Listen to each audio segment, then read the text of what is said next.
ሰላም የተወደዳችሁ የቻናሌ ቤተሰቦች እንኳን ደስ ያላችሁ። ክለባችን ማንቸስተር ዩናይትድ በዛሬው ዕለት ወደ አንፊልድ አቅንተው ከረጅም ዓመታት በኋላ ማሸነፍ ችሏል።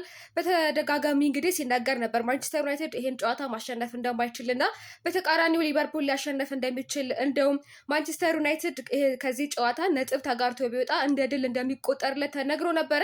በእርግጥ አሰልጣኝ ሩበን አሞሪም ማስተላለፋቸው ትንሽ አስፈሪ ቢመስልም አርነ ስሎት ግን ከለመድነው ውጪ ነው።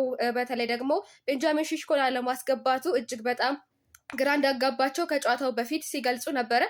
አርኔ ስሎት ምንድን ነው ያሉት? እንግዲህ ቤንጃሚን ሼሽኮ ከጨዋታው በፊት ወይም ደግሞ ከሊቨርፑል ጋር ከመግጠማቸው በፊት ማንቸስተሮች ሲያጫውቱት ነበር፣ ነገር ግን ለእኛ ለምን አልሆነም ሲሉ ነበር። ለማንኛውም እንግዲህ ለብሪያን ምቤሞ ጨዋታው እንደተጀመረ ጎል አስቆጠረ። ከዛም በኋላ እንግዲህ እነሱ በጎል ታግዘው እኩል ለኩል አደረገቻቸው። ምስጋና ለሃሪ ማጉዌር ሁለተኛውን ጎል አስቆጥረው ማንቸስተር ዩናይትድ ግዙፍ አንፊልድ ላይ ሄዶ የላንክሻየር ደርቢን በአሸናፊነት አጠናቋል ማለት ነው። ሌሎች መረጃዎችን ይዤ ደግሞ በነገው ቀናችን ሰፋ አድርገን ምን ዳስስ ነው የሚሆነው። ለማንኛውም እንኳን ደስ አላችሁ። ሰብስክራይብ እንዳይረሳ።